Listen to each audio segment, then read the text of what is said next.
Gangster. We got this chat video here? Nah.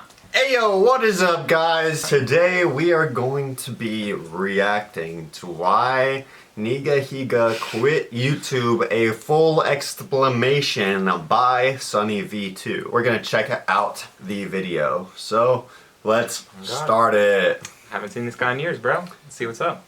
Nigahiga hasn't uploaded a video since April 2020, so we're going to provide a full-length explanation for his disappearance, which can only be understood if you first realize that the channel included another person by the name of Sean Fujiyoshi. It's been a while since I heard...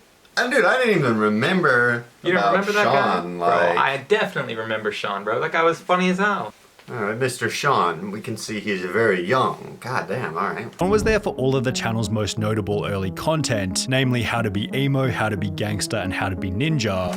Nice, How to Be Ninja, Fortnite. With these three videos acting as a foundation for Nigahiga to become YouTube's most subscribed channel for 677 days between August 2009 and June 2011. That's correct. Bro, most subscribed channel for 2 years. That's impressive. That's pretty good. I mean, wonder... he deserved it. He had insanely good content. Wait, so he was above PewDiePie at one point? Yes, sir. Sheesh. Better than PewDiePie, but now Mr. Beast is #1. Of course. 11. Although this would also be the point at which Ryan showed early signs that the channel might not last forever, coming specifically during his celebration of 5 million subscribers. Ryan stated that producing each skit was significantly more difficult than his audience might realize, which was followed by him comedically showing his production company, which featured him as the writer, filmer, magician, and editor, perhaps implying that he was overwhelmed by the workload. To fix this problem, Ryan created the Ryan Higa production company, or the RHPC for short, which on top of Sean introduced another 5 people to help out with the channel. Funny. However, while this reduced the workload per person, it increased the scale and complexity of the business, which wasn't the only thing making Ryan's life difficult. At a later date, Ryan explained that he'd hit a point where he was too famous to live a normal life. With that amount of people watching, there's always bound to be some sick people. Like once in my home in Hawaii, people came and spray painted tihi on my parents' house while we were in it. That's the scary part. People tried to come up to my other house. He ended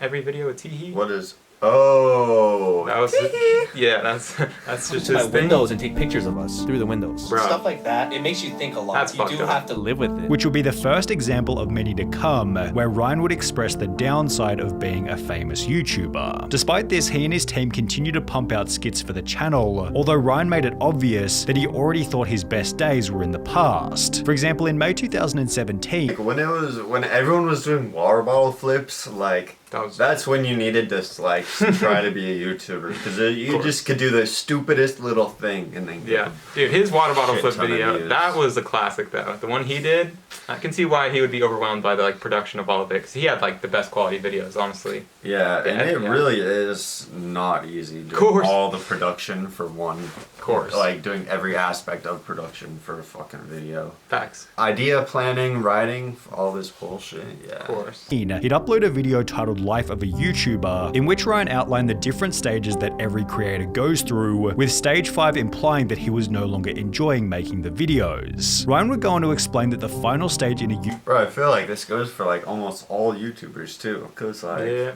Linus Tech Tips, he just stepped down from his business. Like, how does PewDiePie still make videos? I don't know how the hell he's like not completely burnt out. Well, like all he does is like vlogs now, and then his wife edits them. Dang, I got you. Yeah, Marzia, ultimate goals, I guess. Yeah, 100%. That's great. Crazy. Yeah, and he just met Mr. Beast or whatever. Did some Mr. Beast video. Like, Dang. I think it was like a Japanese roller coaster or something. I don't know Something that they did. Yeah. That's dope. Yeah. I wonder if he's learning Japanese. He's gonna be fluent. Oh in no, Japanese. yeah. PewDiePie knows Japanese. God like damn. he's like, oh yeah, our kids are gonna learn Japanese, Italian, Swedish, and English. What? So they're gonna be quadlingual. That's insane, bro. How the hell?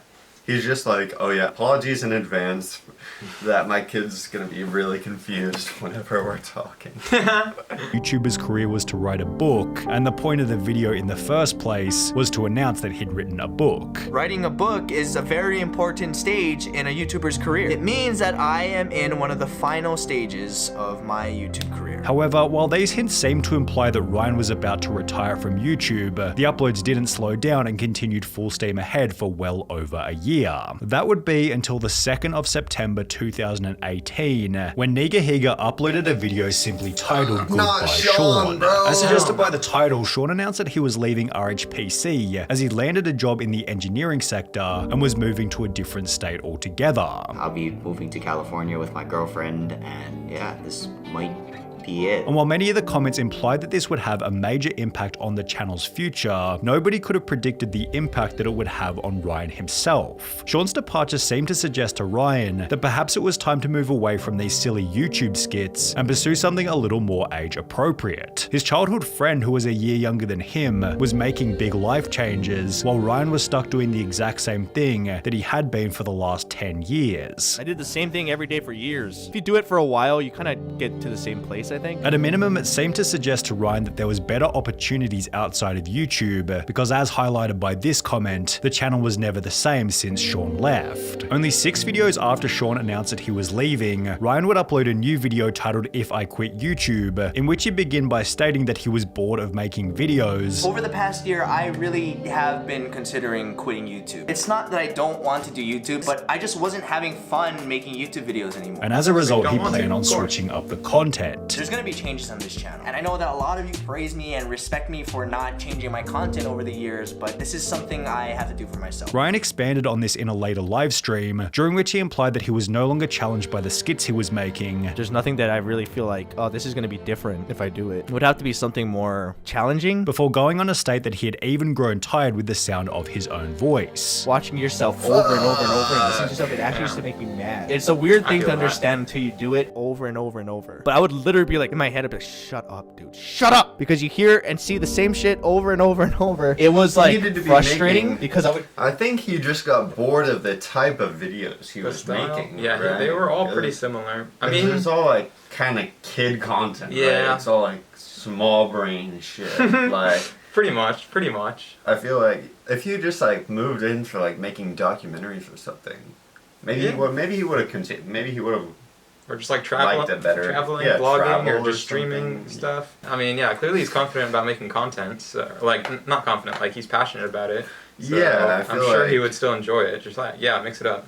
It was like frustrating because I would self-critique too much. Having lost the love for his original type of content, Ryan made a quick migration to a podcasting series named Off the Pill, stating that the series was the only alternative to quitting altogether. In the podcast, everyone said don't put it on your channel, but I was just like so over it at that point. Make what I want to make, or essentially quit. In a different video, Ryan promised to continue uploading skits in between each podcast episode, and while he would abide by this promise in the beginning, the podcast eventually became the dominant type of content on the channel, presumably because it was significantly easier to make. In late 2019, Nigahiga uploaded 13 podcasts in a row without any other type of video, prompting an upload titled Why I Haven't Been Posting, in which he'd explained that his original type of content no longer suited the current YouTube meta. I don't even know when exactly it started happening, but I was getting a little frustrated with YouTube.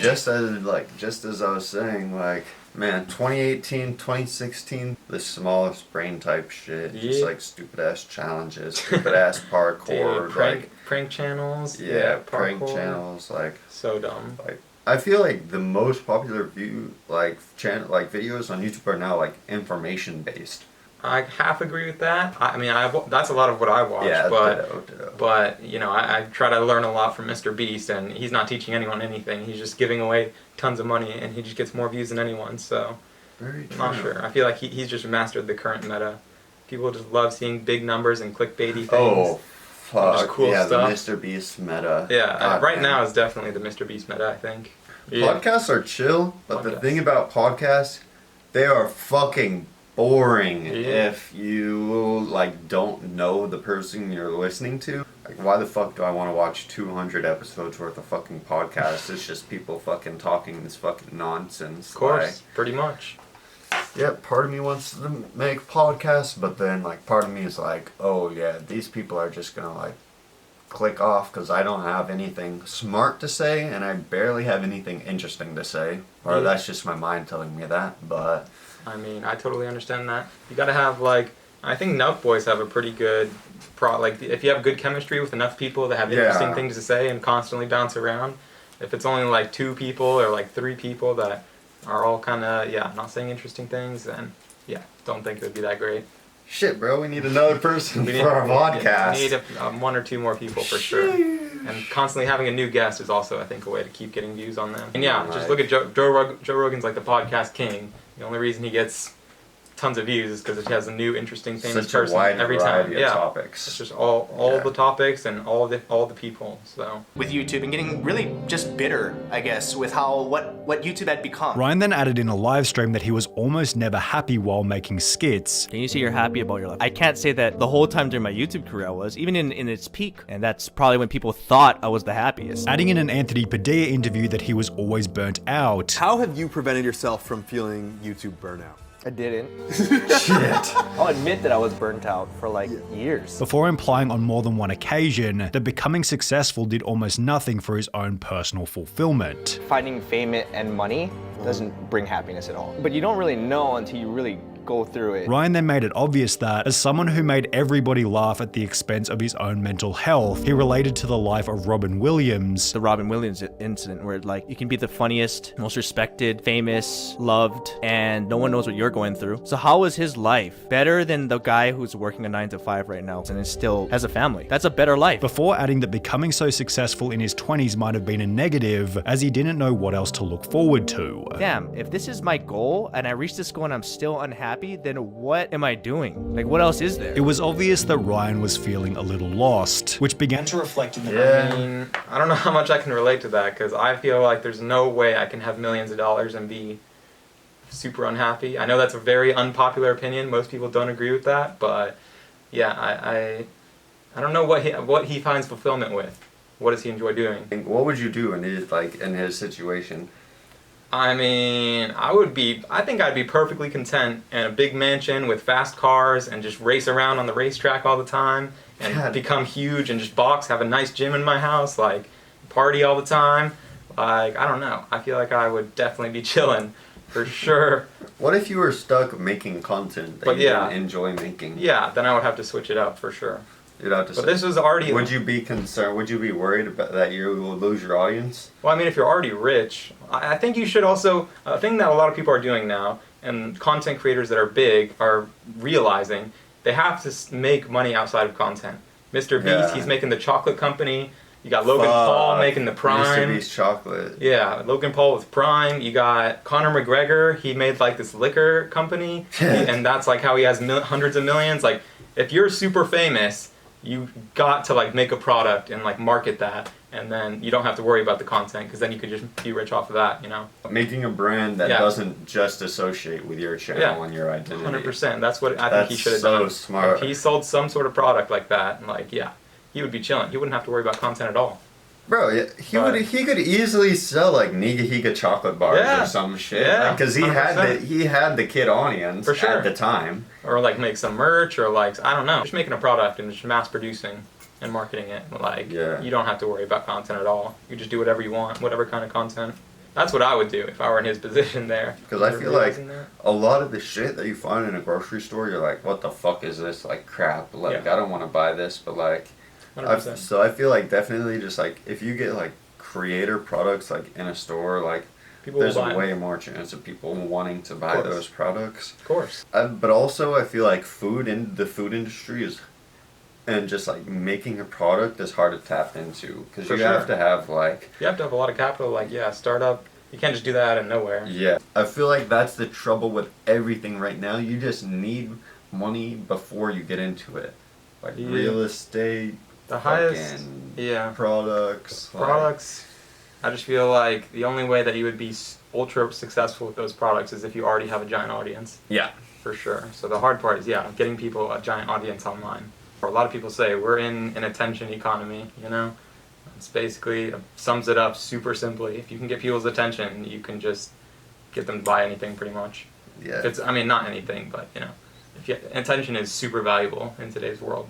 If you have a good product but no one knows about it, then obviously no one's gonna buy it. For sure. But you just have to wait. Logan Paul just markets Prime every single second of every day. Check it out. He'll always just turn the logo to the camera. God like, damn it. it's hilarious, bro.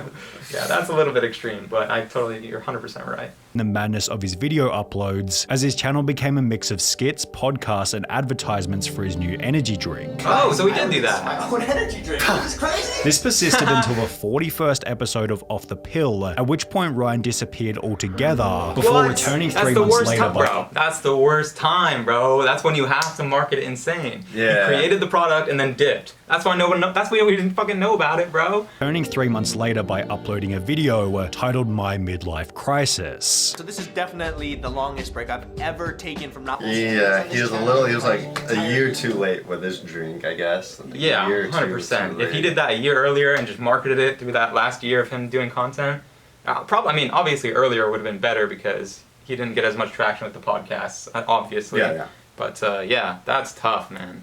He just made the drink and then skeeted. Ryan began the Right. video by explaining that What he the was hell? going through a breakup. I don't usually talk about relationship stuff here on YouTube. I am no longer dating anyone. I'm not dating Mrs. Che anymore. Before stating that he wanted Damn. to step back and figure out exactly what to do with his life. The real reason why I had to take this break was because I needed to reflect on my own life. I'm freaking old, man. I mean, I just realized that I'm going to be 30. Instead, Ryan uploaded one final video on the 25th of April 2020 before going silent. Over on Twitch, Ryan explained that the pandemic made it almost impossible to film anything for YouTube. I can't film with the team. I was already burnt out of YouTube. We didn't know how long it was gonna last, the freaking lockdown. I mean, a lot of businesses fell through Yep. during COVID, but also like I feel like YouTube's like one of the easier Yeah, to keep going. to keep going Yeah. through I COVID. mean, if you just have your crew do the COVID tests and. I mean, it's obviously not as good, but yeah. gotta do what you gotta do in that situation. I mean, no one knew that what was gonna happen during COVID, Yeah, so true. can't really. Really. You can't really blame him, and you can't blame COVID either. I mean, like you can. I'm tripping. Never mind. only blame COVID. Fuck COVID. Fuck COVID, bro. I can't film with the team. I was already burnt out of YouTube. We didn't know how long it was gonna last, the freaking lockdowns and stuff. And as a years? result, he'd Fuck. become a full-time streamer, which he enjoyed significantly more. But by that time, I already started liking streaming. I haven't felt that from anything YouTube related in a long time. Years. Ryan went on to explain that this was the ideal scenario, as it meant he got to choose when the channel came to an end. The only time it really did end is when I chose to stop posting during COVID. We could have kept going. Dumbass, yeah, if you just keep posting, then you're chill. To go out on my own terms. Versus like, oh, I can't do it, no one's watching. And given his average viewership on Twitch of well over 1,000 people, Oh, we needed to hop on TikTok. this might have been a good decision. Plus, this isn't to say that he isn't coming back. Does that mean you're done with YouTube? Not necessarily. I mean, I still, like I said, there's been some days where I came really close to just like starting to film again. When asked, will you go back to YouTube, Ryan simply stated, I don't know. I have had like more interest in doing creative stuff again. yet he'd need to take a significant break from Twitch in order to do so. I would have to take a Twitch break for sure. There's no way I could be doing this, keeping up the schedule. Ryan then stated that in order to return, he'd need to find an idea that he felt extremely passionate about, See, the thing is with Twitch, I want to start Twitch, but to become a famous personality on Twitch, you got to do it full time. Yeah. And I just don't have full time to do. I don't have the time or the money to be able to be a full-time Twitch streamer. But it has to be something I really care about. I would have to enjoy doing everything by myself. You'd have to enjoy doing every process, and I don't enjoy doing all of it. I don't want to go and pull footage. You know, I've been through all that already. and even then he expressed concern about how any new video might perform given the channel's inactivity. It would be lower because I've been so inactive. So based on the algorithm, the first video I upload would get more views. The second one would probably get less. Although just a few days ago, Sean Fujiyoshi uploaded an image to his Twitter showing that the entire RHPC gang were having a reunion, so there could be some new content just around the corner. Bruh. Ends it like that? Do you have any final opinions about this video? I mean, I feel like that's a little bit wishful thinking just because they saw a post with them. Oh, I doesn't mean, mean yeah, they're that's making content. Yeah, But it's just a reunion, but- bro. Like but it yeah. doesn't mean anything. exactly. But yeah, I would like to see him come back making content, but I just honestly think he should do what makes him happy. If he doesn't want to do content, don't do yeah. content. Just do your streaming or chill, find something else. I don't know. I'm surprised he hasn't done like acting for movies or stuff like that. Like he's insanely good at acting from his videos and stuff. I don't know. I feel like he would enjoy that or something. Well, my final words are good luck, Nigahiga. Good luck, Ryan. We really hope whatever you do is in your best interest. And man, good luck to all those freaking homies who are trying to make their own YouTube video, cause it ain't easy out here with all the other competition. Facts. So we'll catch you next week.